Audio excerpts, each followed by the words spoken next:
매물이 결정하는 시장. 경험해 보신 분들이 많지 않으실 거예요. 2010년부터 2013년도에 그런 시장이었거든요. 네. 그런 시장이 다시 한번 나올 거기 때문에 면밀하게 살펴볼 필요가 있다. 저는 매물이라는 관점에서도 네. 공급자도 23년 10월, 11월에 굉장히 불안했어요. 금리가 다시 솟구치니까. 불안하면서 이거 어떡하지 하면서 좀 내던진 경향도 있고. 근데 왜 다주택자는 금리가 오르면 왜 불안해요? 대부분 전세를 끼고 사기 때문에 이분들은 사실은 금리에서 중립적이었어요. 왜냐면 내가 대출을 이렇게 산 게 아니라 전세를 레버리지해서 산 거거든요. 그래서 네. 지금 미국의 부동산 시장이 그래요. 가격이 금리를 올려도 안 빠져요.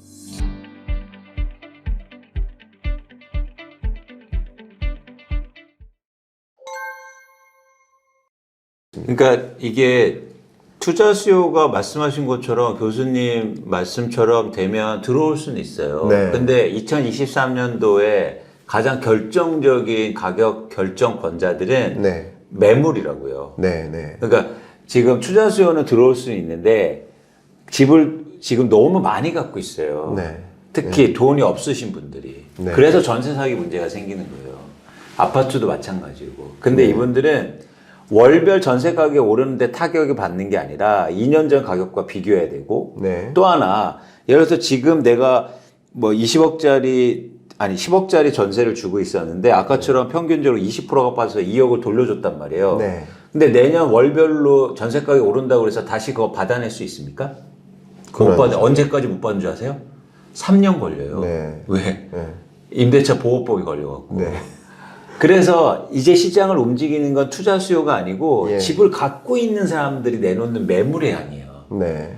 이거는 금리가 뭐 조금 떨어진다고 기대하도 전세 가격이 월별로 올라도 네. 영향을 안 받는다고요. 네. 팔 수밖에 없어요.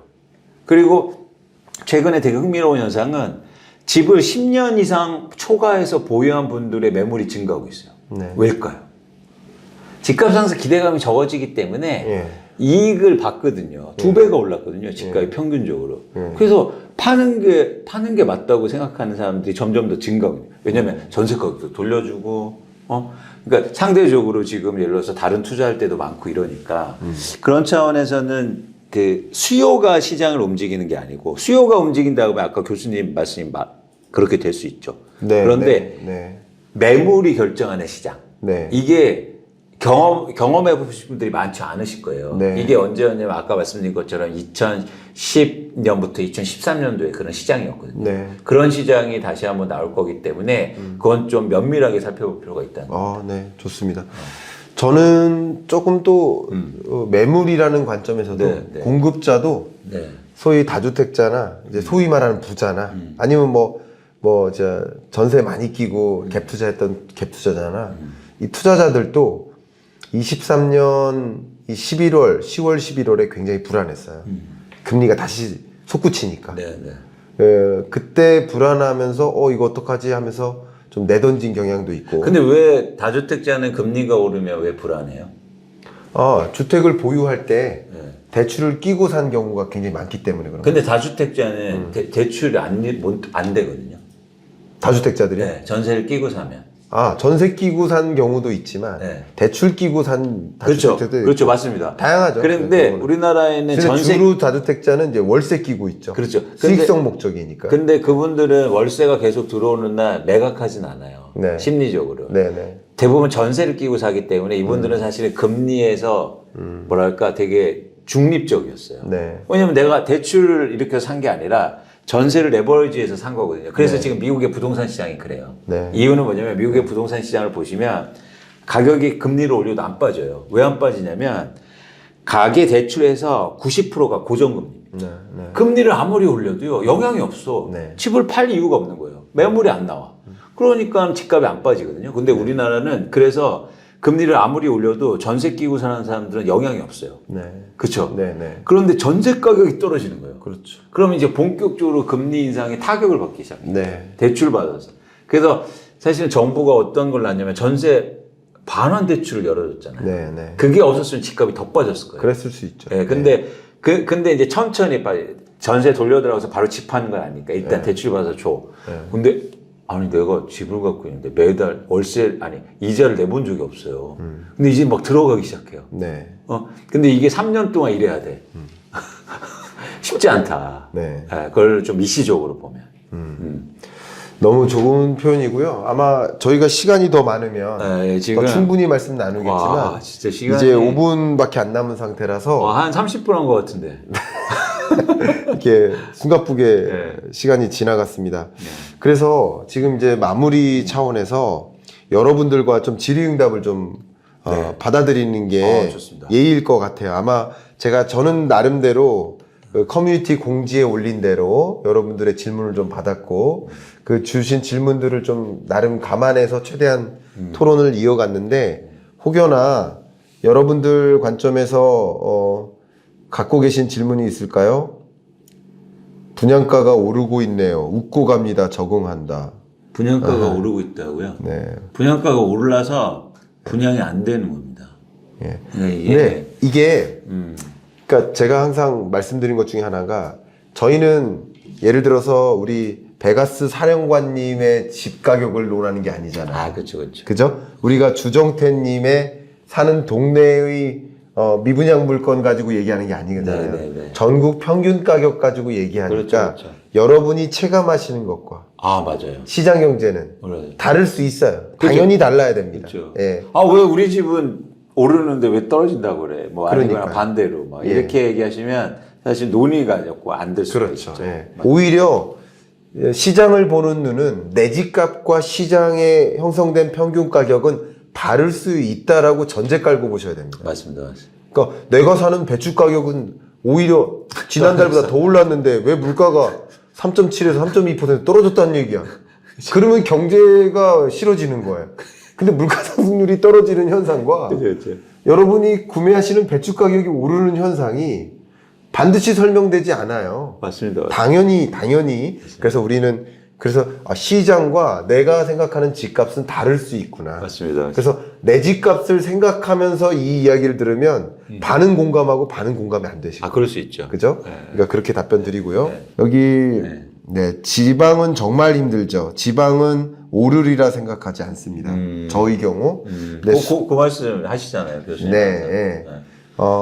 지방은 전 고점을 향해 회복되기가 어렵다고 생각합니다. 대단히 죄송하지만 구조적으로도 그렇고요. 투자 수요든 내 집 마련 수요든 마찬가지. 그 두 가지를 다 가지고 봐도 구조적으로 지방 집값, 그러니까 지방 평균 가격인 거죠. 비수도권 집값의 평균 가격은 다시 제대로 영을 통과해서 회복하지도 못했고 회복하지 못할 거라고 생각을 합니다. 굉장히 죄송하고 예를 들어서 비수도권에 계신 집을 갖고 계신 분들께는 죄송한 표현이지만 역시나 저는 누구의 이해관계 관점에서 말씀드리는 게 아니라 의사가 살을 베는 감정 없이 그냥 그 가격을 보는 거예요. 근데 반등하기가 어렵고 다만 이 수도권의 경우에는 이제 신도시 건설이 계속 늦어질 겁니다. 이쪽 업계와 이 우리 한양대에도 건설공학과 교수님들이 많이 계시거든요. 30분과 대화 나눴어요. 근데 그게 전반적으로 그 신도시 건설이 계속 지연될 겁니다. 근데 신도시 건설이 단행되고 지연되고가 중요한 게 아니라 신도시 건설 지역으로 선정된 지역의 경우에는 상대적으로 집값이 떨어지기가 어려울 만큼 조금이라도 존재하는 투자 수요가 그쪽으로 관심을 갖고 있어요. 그런 것들이 같이 맞물려서 그런 지역은 조금 회복세, 상승세, 그리고 비수도권의 경우에는 상승세로 전환되지 못하는 흐름, 그런 것들이 평균 가격으로서는 만나는데 평균 가격이 보합에 가까운 흐름인 거죠. 그런데 강이냐 약이냐라고 구분짓고 보면 강인 거죠. 근데 강보합이라는 얘기는 약보합을 왔다 갔다 한다는 얘기거든요. 평균 등락률이 0.12%다. 전주 대비 평균 등락률이 0.12%라는 것은 마이너스 0.1도 기록할 거라는 거예요. 그러니까 강보합과 약보합을 왔다 갔다 하면서 결과적으로는 보합이지만 강에 가까운 보합이라고 전망을 제가 끝으로 답변 드립니다. 알겠습니다. 우리 또 대표님도 질문이- 답변을 좀 하셔야 되는데 우리 50년 그 특례 보금자리론 가지고도 질문이 많이 있으신데 네, 네. 이것 때문에 일시적으로 반등한 거다라는 해석도 많이 있거든요. 저도 공감하고요. 이 부분에 대해서는 혹시 어떻게 생각하시는지요? 근데 거기서 전제가 필요해요. 뭐냐면 집값이 떨어졌기 때문에 그게 효과를 발휘한 거예요. 네. 집값도 안 떨어졌는데 대출만 많이 해줬다? 네. 그러면 집값은 안 올랐을 거예요. 네. 그래서 최근에 집값이 공교롭게도 1월, 2월에 크게 빠졌고 네. 지난해 5월부터 네. 그래서 거기서 정책이 나와주니까 네. 그러니까 수요자들이 몰라서 그 집을 사서 가격이 다시 회복한 거죠. 네네. 그런 차원에서는 전제가 왜냐면 이 과정을 철저하게 고민해야 되는 게 이런 식의 오류가 일어나기 때문이에요. 그러면 집값이 그냥 안 떨어진 상태에서 막 대출 규제 풀어주고 이러면 집값 오르겠네? 그렇지 않잖아. 그렇죠. 예, 그래서 저는 일단 그렇게 보고 있습니다. 중요한 건 가격이 떨어졌기 때문에 효과를 발휘했다. 아. 예. 그러면 이제 특례보금자리론이라는 그 영향도 가격이 떨어졌기 때문에 효과가 좀 발휘된 건데. 그렇죠. 근데 이 특례보금자리론의 영향마저도 빠진 시장에서는 더 안 좋. 상승세로 전환되기가 어려운 것이다. 그렇죠. 이렇게 해석을 맞습니다. 하시는 거죠. 맞습니다. 예. 맞습니다. 질문에 대한 답변이 좀 네. 되셨기를 바랍니다. 또 많은 분들이 또 계속 질문을 주시지만 뭐 다 답변 하나하나 못 드리는 걸 죄송하고 약속한 8시 반이 왔기 때문에 너무 아쉽네요. 예, 마무리를 하려고 하는데 네. 끝으로 여러분 계신 분들 중에서는 우리 영상에도 녹화가 되고 있으니까 또 나중에 영상을 풀어드리겠습니다만 우리 이광수 대표님 정말 소중한 시간 아낌없이 이 자리에 오셨는데 홈페이지 여러분 관심이 그 부동산 시장에 대한 관심 그리고 리포트를 정기적으로 제대로 읽으면서 부동산 시장을 판단하시기를 희망하시는 분 그리고 이광수 대표님이 갖고 계신 그 뷰를 조금 더 디테일하게 보고 싶어 하시는 분들은 홈페이지를 방문해 주세요. 아, 네네. 맞죠? 그거 그냥 여러분 뭐 포탈 네이버 이런데 광순의 복덕방 치면 바로 나오니까. 네. 네. 그래서 뭐 무료니까. 네. 네. 이광수 대표님이 그 홈페이지를 이용해서 뭐 돈을 긁어모은다라는 소문이 들리긴 하는데 그거 아니죠? 무료인데 어떻게 돈을 무료랍니다, 여러분. 돈 더 들어가요 지금. 나중에 유료화 하기도 힘들겠네 이렇게 말씀하시면. 그렇죠. 근데 큰일 유료화 났습니다. 하셔야 되지 큰일 않을까요? 났어. 그건 다음에 또 와서 상해드리겠습니다. 한번 말씀 네, 나누시죠. 네, 네, 네. 여러분들 하여튼 도움 많이 되셨기를 바라고 아이고, 끝으로 그러게요. 예. 그냥 우리 시청자 여러분께 말씀 한마디 해주세요. 뭐든 좋습니다. 사실 저도 이제 경익남 시간 날 때마다 듣는데 수준이 되게 높으셔서 그리고 되게 또 좋으신 분들이 많아서 한번 대화도 나눠보고 싶고 그랬고요.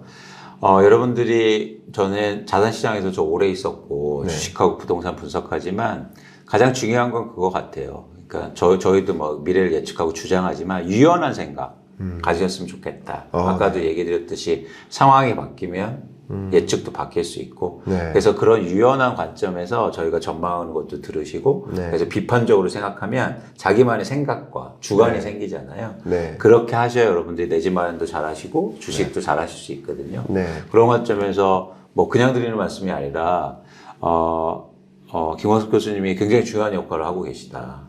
이렇게 많은 분들이 깊게 생각할 수 있는 네. 그런 어떤 거시적인 뷰를 제공해 주셔서 그리고 쉽게 또 설명해 주시잖아요. 그래서 여러분들이 많이 사랑해 주시면 좋으실 것 같습니다. 네, 말씀 정말 감사하고 저는 이광수 대표님이야말로 그게 맞든 틀리든 그런 여러 그 분석 근거를 가지고 시장에 대한 의견을 제시해 주시는 거의 몇 안 되는 전문가라고 하고요.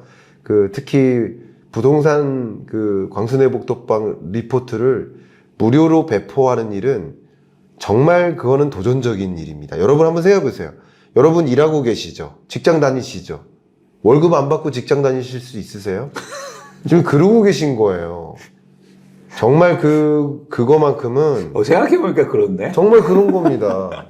정말 그 긴 시간 동안 수많은 시간 동안 리포트 쓰는데 투입하시는데 네. 뭐 다른 거를 원하시지 않는 거니까 네. 이거는 나중에 뭔가 큰 그림을 그리신다는 전제를 갖고라도 이거는 대단한 거예요. 아유. 큰 그림을 그리고 있는 뭔가가 있을 거야 라고 생각하실지라도 이거는 대단한 거예요. 아유, 감사합니다. 정말 이럴 수가 없습니다. 저도 그렇게는 못합니다. 전 돈 안 주는 글은 안 써요. 있는 그대로만. 그거는 자본주의 생태계에 안 맞다고 생각하기 때문에 저는 진짜로 거절하거든요. 네. 네. 저는 100원이라도 주셔야 글을 씁니다. 라고 얘기합니다. 100원 주세요. 이렇게 합니다. 실제로. 그게 자본주의 생태계에 맞다고 생각해요. 그러니까 그만큼 희생하시는 거고 진정성 있게 부동산 시장을 분석해 주시니까 그 근거를 잘 봐주시면 좋겠고요. 좋습니다. 이광수 대표님이 곧 책도 출간되세요. 네. 그거 언제시죠, 정확히? 지금 바깥에 출판사 사장님 와 계신데, 네, 네. 어쨌든 12월 안에 제가 탈고할 거고, 네. 끝낼 거고, 그 출판사 속도에 따라서 달라지겠죠. 네. 그래서 정말 많은 분들한테 도움을 주신 책 나오자마자 네. 제가 제일 먼저 네. 경일날 와주십시오. 달려오겠습니다. 제가 읽고 날카로운 질문만 뽑아서 너무 좋습니다. 읽고 네. 네. 그렇게 해주시면 1월 정도로 기대하면 될까요? 2월? 편집이 좀 그러니까 네, 2월 정도, 네, 2월. 1월 말 2월 정도를 기대를 해 주시길 바라고 또 저도 채널에서 적극적으로 말씀드리도록 하겠습니다. 네. 저도 이제 끝으로 채널 주인장으로서 의견을 드린다면 네. 처음부터 나눴던 그 이야기가 너무 그 와닿은 표현이고 공감해 주셔서 감사한데 여러분들이 이제 부동산 시장을 감정적으로 보지 마시고 그냥 정말 숫자로서 보십시오. 그리고 숫자로서 보실 때 혹여나 나는 상승할 거라고 믿으시는 분들은 하락할 거라고 주장하는 그 근거를 더 집중해서 들어보세요. 반대로 하락할 거라고 믿으시는 분들은 상승할 거라고 보는 근거는 무엇인지 한번 집중해서 보세요. 그렇게 해서 여러분들의 오히려 그 부동산 시장에 대한 판단 능력을 더 끌어올리십시오. 더 끌어올리시는 그런 자리가 되기를 바라는 마음으로 오늘 토론 자리를 마련했고요. 여러분 한 분 한 분 찾아주셔서 진심으로 감사합니다. 감사합니다. 네. 감사합니다. 고맙습니다. 네.